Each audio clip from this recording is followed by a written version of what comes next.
Γεια σας, είμαι η Βερόνικα Σαμαρά και είμαι η συντονίστρια του Ελληνικού Κέντρου Ασφαλούς Διαδικτύου και η επικεφαλής της δράσης ενημέρωσης και επαγρύπνησης saferinternet.gr. Το πρόγραμμα Safer Internet της Ευρωπαϊκής Επιτροπής χαιρετίζει την πρωτοβουλία της Google, καθώς αυτή στοχεύει στην ενδυνάμωση των χρηστών του διαδικτύου για την ορθή, υπεύθυνη και ασφαλή χρήση του.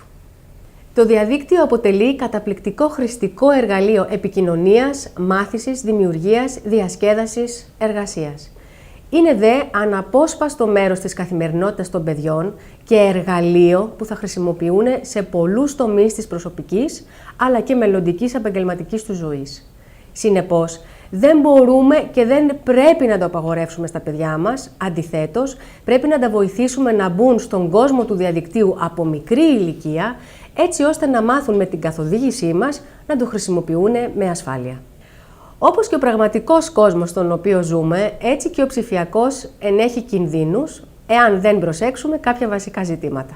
Άγνωστοι θα προσπαθήσουν να προσεγγίσουν τα παιδιά μας, τα οποία πολλές φορές θα έρθουν ακούσια ή εκούσια σε επαφή με επιβλαβές ή ακόμα και με παράνομο περιεχόμενο, όπως πορνογραφία, βία, τζόγο.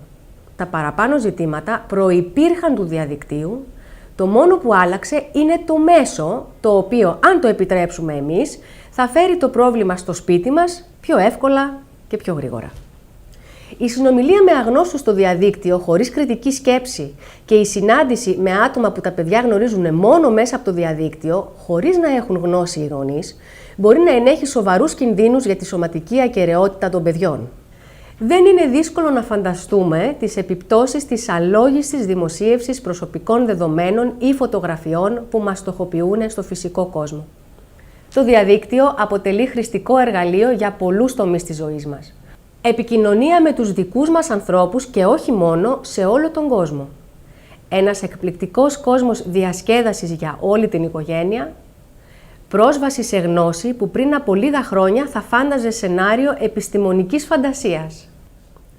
Μέσα από την εκπαιδευτική διαδικασία, λοιπόν, σε συνεργασία με τη γονική επίβλεψη, την επικοινωνία και την αγάπη μέσα στην οικογένεια, τα παιδιά μπορούν να μάθουν από μικρά να χρησιμοποιούν το διαδίκτυο με κριτική σκέψη, να γνωρίζουν τους κανόνες και τα όρια, να σέβονται τα δικαιώματα των άλλων και να πλοηγούνται στο διαδίκτυο με υπευθυνότητα και με ασφάλεια.